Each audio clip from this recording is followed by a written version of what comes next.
Exploring the scary freedom of finally being myself, the high cost of making everyone else happy, the heavy backpack I didn't know I was wearing.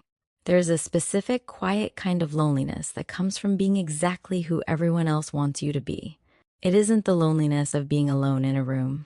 It is the loneliness of being in a room full of people and feeling invisible because you have hidden your real self so well. For the longest time, I thought being liked was the most important thing in the world. It felt like a safety net. I thought that if I could just make everyone happy, if I could just smooth over every rough edge, then nothing bad could ever happen to me.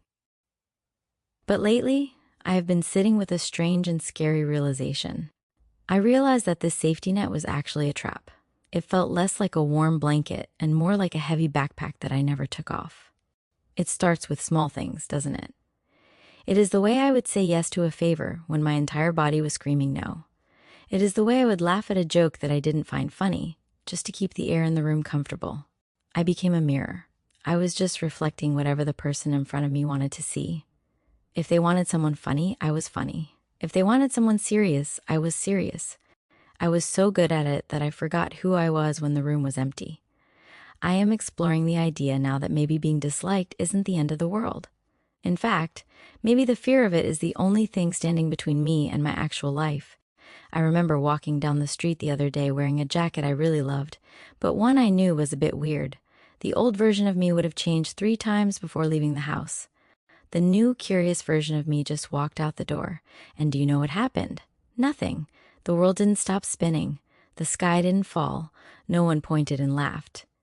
That was the moment the idea really hit me. We are so terrified of being judged, but the truth is, most people are too busy worrying about their own lives to even notice us.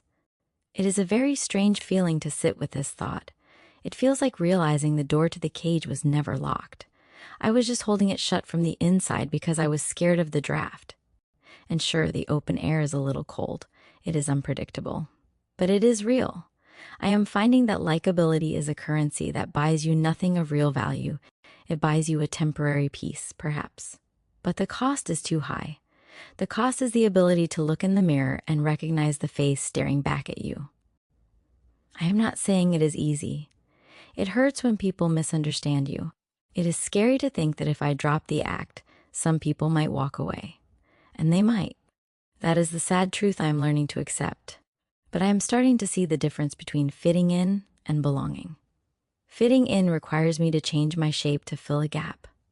Belonging just requires me to be there, exactly as I am. There is a freedom in being misunderstood. It means you are complicated enough to not be easily summarized. So, I am slowly putting down the heavy backpack. I am trying to be okay with the silence that comes when I stop performing. It is a quiet, scary place, but for the first time in my life, it feels like I am finally home. This is Yanji, signing off.